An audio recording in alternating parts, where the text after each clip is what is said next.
Shalom Bapak Ibu dan Saudara sekalian dimanapun berada. Harapan kami bahwa kita sekalian dalam keadaan sehat dan damai sejahtera. Tuhanlah yang berkuasa di dalam rumah tangga kita, di dalam relasi kita dengan orang lain, dan di dalam lingkungan pekerjaan kita. Secara khusus di dalam rumah tangga kita, kiranya Roh Kudus yang bekerja mempersatukan semua anggota keluarga, menjauhkan perselisihan, dan memampukan seluruh anggota keluarga untuk saling bertengkar rasa dan saling menerima satu dengan yang lain. Di dalam sikap yang senantiasa mengucap syukur itu, marilah bersekutu dengan Allah melalui firman-Nya pada kebaktian keluarga di pertengahan minggu ini. Kiranya firman ini semakin memampukan kita untuk merawat persekutuan kita. Kita awali pembacaan firman ini dengan berdoa. Bapa Surgawi yang berkuasa atas hidup kami, pada hari ini kami bersuka cita dan datang ke hadirat-Mu yang kudus, rindu bersekutu dengan-Mu melalui firman ini. Roh Kuduslah yang membimbing kami dan berkuasa atas kami. Biarlah kiranya firman ini juga berkuasa atas hidup kami. Dengarkanlah doa permohonan kami ini ya Bapa, yang kami alaskan hanya di dalam nama Yesus Kristus Tuhan kami. Amin. Bapak, Ibu, dan Saudara yang terkasih dalam nama Yesus Kristus. Sebagaimana tertulis di Kisah Para Rasul pasal 18, Rasul Paulus meninggalkan Athena dan pergi ke Korintus. Di Korintus, Rasul Paulus mengajar di rumah-rumah ibadah dan menyaksikan kepada orang-orang Yahudi bahwa Yesus adalah Mesias yang menebus manusia dari kuasa dosa dan menyelamatkannya dari kebinasaan untuk memperoleh hidup yang kekal. Kesaksian ini ditentang oleh orang-orang Yahudi yang menganggap bahwa salib adalah batu sandungan dan bagi orang-orang Yunani adalah suatu kebodohan. Tetapi Rasul Paulus dikuatkan oleh Tuhan untuk tetap memberitakan Injil, dan Tuhan menjanjikan penyertaannya untuk tugas-tugas itu. Selama 1,5 tahun, Rasul Paulus melayani di jemaat Korintus, dan dia sudah sangat memahami kualitas dan situasi kehidupan kerohanian jemaat di situ. Berdasarkan pemahaman yang mendalam itulah, kemudian Rasul Paulus mengirimkan suratnya kepada jemaat Korintus setelah mengetahui adanya perselisihan di sana. Itulah yang kemudian akan kita dalami lebih lanjut di surat Rasul Paulus kepada jemaat Korintus sebagaimana tertulis di 1 Korintus pasal 3 ayat 10 sampai dengan ayat yang ke-17. Nats yang menjadi khotbah ibadah keluarga atau kebaktian pertanyaan ini adalah epistel pada minggu ke-21 setelah Trinitatis dengan topik Reformasi Spiritualitas. Marilah kita dengarkan bersama-sama. Judul perikop, Dasar dan Bangunan. Sesuai dengan kasih karunia Allah yang dianugerahkan kepadaku, aku sebagai seorang ahli bangunan yang cakap telah meletakkan dasar dan orang lain membangun terus di atasnya. Tetapi tiap-tiap orang harus memperhatikan bagaimana ia harus membangun di atasnya. Karena tidak seorang pun yang dapat meletakkan dasar lain daripada dasar yang telah diletakkan, yaitu Yesus Kristus. Entahkah orang membangun di atas dasar ini dengan emas, perak, batu permata, kayu, rumput kering atau jerami. Sekali kelak pekerjaan masing-masing orang akan nampak, karena hari Tuhan akan menyatakannya, sebab ia akan nampak dengan api dan bagaimana pekerjaan masing-masing orang akan diuji oleh api itu. Jika pekerjaan yang dibangun seseorang tahan uji, ia akan mendapat upah. Jika pekerjaannya terbakar, ia akan menderita kerugian, tetapi ia sendiri akan diselamatkan, tetapi seperti dari dalam api. Tidak tahukah kamu bahwa kamu adalah bait Allah, dan bahwa Roh Allah diam di dalam kamu? Jika ada orang yang membinasakan bait Allah, maka Allah akan membinasakan dia, sebab bait Allah adalah kudus, dan bait Allah itu ialah kamu. Demikian firman Tuhan. Bapak, Ibu, dan Saudara sekalian, latar belakang nats ini adalah timbulnya perselisihan di tengah jemaat Korintus. Mereka terpecah ke dalam beberapa kelompok, yaitu kelompok Paulus, kelompok Apolos, dan kelompok Kefas. Bahkan perpecahan itu sudah melibatkan para pelayan atau hamba Tuhan. Rasul Paulus menyadari akar masalah yang menimbulkan perselisihan adalah bahwa jemaat dan para pelayan masih hidup dalam hikmat duniawi, belum hidup dalam pimpinan Roh Kudus. Filsafat Yunani dan ajaran nabi-nabi palsu yang menyimpang dari Injil semakin menyesatkan mereka, sehingga mereka menganggap bahwa mencari hikmat Allah adalah kesia-siaan. Melalui nats ini, Rasul Paulus memberikan pengajaran untuk meluruskan pemahaman jemaat Korintus yang salah itu. Inti pengajaran Rasul Paulus adalah sebagai berikut. Yang pertama, dasar atau pondasi dari jemaat adalah Yesus Kristus. Rasul Paulus menganalogikan bahwa jemaat adalah suatu bangunan, dan pondasi bangunan itu adalah Yesus yang tersalib dan menyelamatkan manusia dari kebinasaan akibat dosa. Tidak boleh ada pondasi di luar itu. Sebab apabila ada pondasi yang lain, maka bangunan itu tidak akan bertahan dan pasti ambruk. Jadi syarat utama adalah pondasi yang benar dan kuat. Apabila pondasi sudah tepat, maka silakan membangun di atasnya. Tidak menjadi soal siapa yang membangun, yang penting berusahalah membangun dengan bahan-bahan yang kualitasnya baik. Karena perjalanan waktu akan menguji daya tahan bangunan itu. Kemudian Rasul Paulus mengingatkan bahwa bait Allah itu kudus, sehingga siapapun yang membinasakannya akan menerima kebinasaan. Yang kedua, pimpinan jemaat adalah hamba Tuhan. Rasul Paulus menganalogikan jemaat sebagai ladang yang harus ditanami dan kemudian disiram.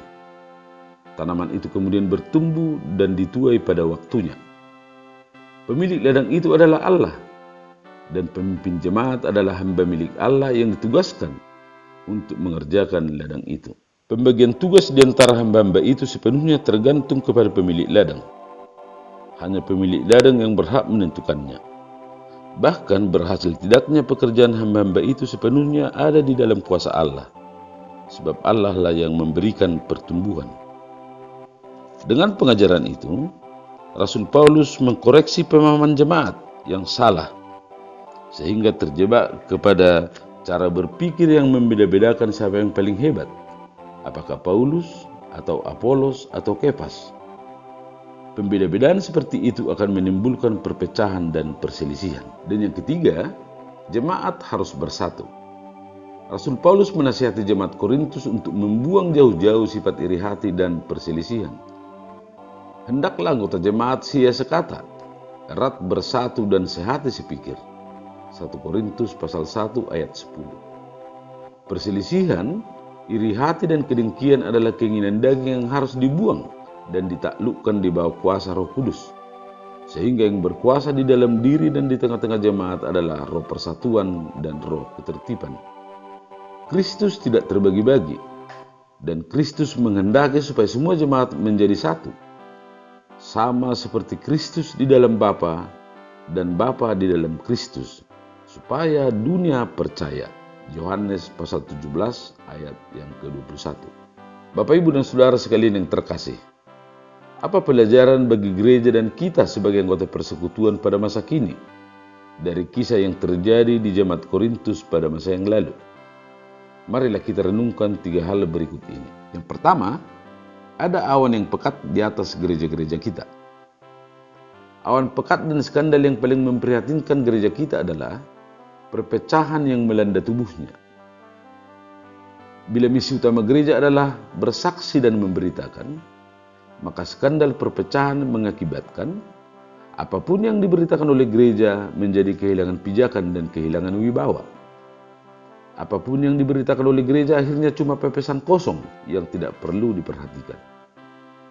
Sebab, bagaimana mungkin orang akan percaya terhadap pemberitaan gereja tentang kasih, pengampunan, dan perdamaian, padahal yang mereka lihat di dalam kenyataan adalah jemaat yang saling mengumpat, saling mengutuk, dan cakar-cakaran. Bagaimana gereja menyerukan pertobatan, sementara gereja terpecah-pecah? Di dalam 1 Korintus pasal 3 ayat 3, Rasul Paulus berkata, "Karena kamu masih manusia duniawi, sebab jika di antara kamu ada iri hati dan perselisihan, bukankah hal itu menunjukkan bahwa kamu masih manusia duniawi dan bahwa kamu hidup secara manusiawi?" Menurut Rasul Paulus, Jemaat yang terpecah-pecah adalah jemaat yang belum bertobat. Yang kedua, kita adalah anggota persekutuan, anggota satu tubuh. Prinsip paling penting dalam hidup persekutuan yaitu kamu semua adalah tubuh Kristus dan kamu masing-masing adalah anggotanya. 1 Korintus pasal 12 ayat 27. Jika ada anggota persekutuan yang lebih hebat dari kita dalam hal bernyanyi, maka syukurilah itu sebab ada organ penyanyi kita. Demikian juga jika ada anggota persekutuan kita yang pintar main piano, bersyukurlah sebab ada organ pianis kita. Sama seperti mata yang berfungsi sebagai pelihat bagi kaki dan seterusnya. Jadi, kekuatan dan kelebihan setiap anggota adalah kekuatan dan kelebihan kita semua. Hidup bersekutu adalah hidup yang saling mengisi. Dalam arti, kekuatan yang lain menyempurnakan kelemahan kita, dan kekuatan kita mengisi kelemahan yang lain. Kekuatan bukan untuk dibangga-banggakan, dan kelemahan bukan untuk dijadikan bahan cemoohan. Bertolong-tolonganlah menanggung bebanmu. Demikianlah kamu memenuhi hukum Kristus. Galatia pasal 6 ayat 2.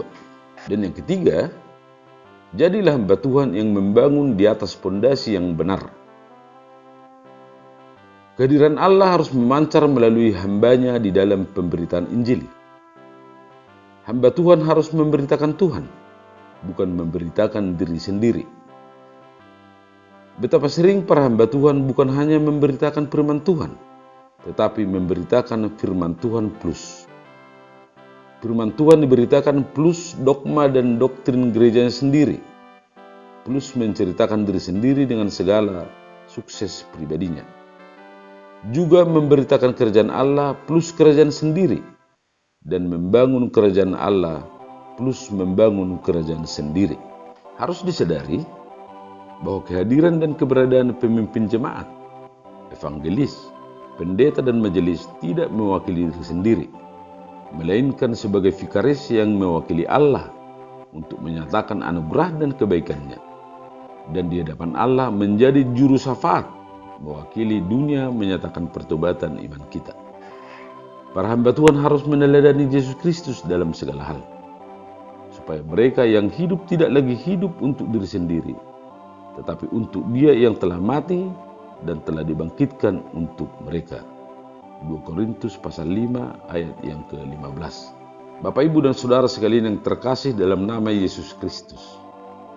Evangelium pada minggu ke-21 setelah Trinitatis, sebagaimana tertulis di kitab 2 Raja-Raja pasal 23, ayat yang pertama sampai dengan ayat yang ke-14, mengisahkan bagaimana Raja Yosia di usia yang sangat muda menyerukan pertobatan total bagi seluruh bangsa Israel.